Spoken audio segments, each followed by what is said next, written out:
एक बार एक बच्चा जो 7 या 8 साल का होगा, वो अकेला अपने रास्ते से स्कूल जा रहा था।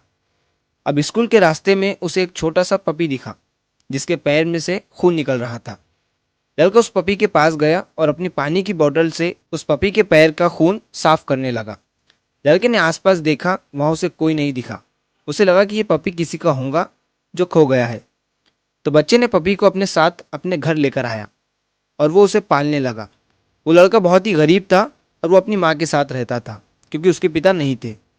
स्कूल से आने के बाद वो एक चाय की होटल पर काम भी किया करता था, लेकिन उसकी माँ को हमेशा उसके पढ़ाई के खर्चे की चिंता सताती थी, क्योंकि उसकी माँ उसे ज़िंदगी भर चाय की दुकान पर काम करता हुआ नहीं देख सकती थी। वो उसे पढ़ा लिखा कर एक बड़ा आदमी बनाना चाहती थी, और यही हर माँ का सपना होता है। तो अब वो पपी बिल्कुल ठीक हो गया और उस बच्चे के साथ ही रहता और खेलता था। वो पपी रोज़ बच्चे को स्कूल के गेट तक छोड़ने जाया करता था। तो एक बार जब वो पपी उस लड़के को स्कूल के गेट तक छोड़ने गया, तब उस बच्चे के स्कूल में एक बड़े साहब आए हुए थे। बच्चा स्कूल में चला गया, लेकिन वो पपी वहीं स्कूल के गेट पर खड़ा हुआ था और वो गेट पर खड़ा होकर स्कूल के अंदर देख रहा था।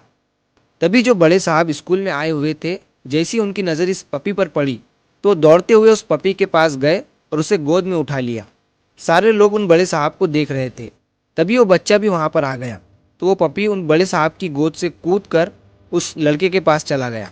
जब उन्होंने लड़के से इस पपी के बारे में पूछा, तो उसने उन्हें सब कुछ बता दिया कि कैसे ये पपी उसे रास्ते में मिला था, जख्मी हालत में।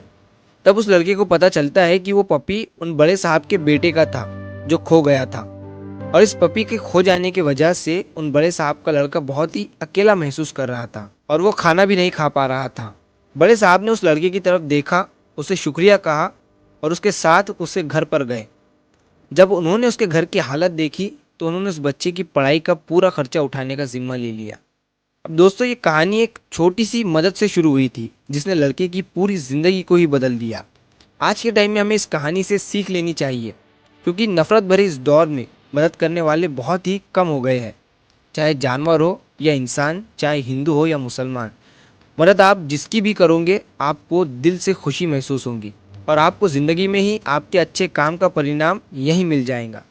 मैं आपको हाल ही में हुआ एक रियल इंसिडेंट सुनाता हूँ। एक लड़का जो अपने घर से दूर किसी सिटी में पढ़ने के लिए आया था। वो एक रूम में रहता था, लेकिन हालत इतनी ख़राब थी कि रूम का किराया देने के बाद भी खाने के लिए पैसे नहीं बच पाते थे। उस लड़के के रूम के पास ही में एक ठेले वाला अपनी सब्जी का ठेला लगाता था। वो उस लड़के को रोज़ एक दो टमाटर और बैगन फ्री में दे दिया करता था। लड़का रोज़ उस बैगन और टमाटर से कुछ बनाकर खा लिया करता था। अब 15-16 साल गुजरने के बाद एक दिन उस सब्जी वाले के ठेले के सामने एक पुलिस की गाड़ी आकर खड़ी होती है। सब्जी वाले को लगता है कि शायद पुलिस वाले उसके ठेले को वहाँ से हटाने को कह रहे हैं। वो जल्दी जल्दी अपने ठेले का सामान लपेटने लगता है, लेकिन फिर जैसे ही उसने ठीक से गाड़ी में झांक कर देखा, तो सामने बैठा पुलिस वाला उसे देखकर मुस्कुरा रहा था। वो ठेले वाला उसे देखकर पहचान गया। वो वही लड़का था जिसे वो टमाटर और बैगन फ्री में दिया करता था, और वो आज उन्हें शुक्रिया कहने आया था। दोस्तों, ये कोई मनगढ़ंत कहानी नहीं है, बल्कि ये एक रियल स्टोरी है डीएसपी संतोष पटेल और उनके दोस्त सलमान की, जिनका वीडियो आप देख सकते हो। सिर्फ एक टमाटर और बैगन से करी हुई मदद कितना बड़ा बदलाव ला सकती है, आप देख सकते हो। तो जब भी ज़िंदगी में मदद करने का मौका मिले ना, तो झिझकना नहीं, क्योंकि वक्त कभी भी बदल सकता है और आपको भी मदद की ज़रूरत पड़ सकती है। और जब आपको मदद की ज़रूरत होगी, तो आपकी ज़िंदगी में आपको वही मिलेगा जो आपने पहले लोगों को दिया है। किसी एक इंसान की मदद करने से पूरी दुनिया नहीं बदल जाती है, लेकिन उस इंसान की पूरी दुनिया बदल जाती है। और ज़िंदगी में उनकी भी मदद करो जहाँ पर आपको ऐसा लगता है कि ये इंसान आपकी मदद कभी नहीं करेगा, वहाँ भी उनकी मदद करो।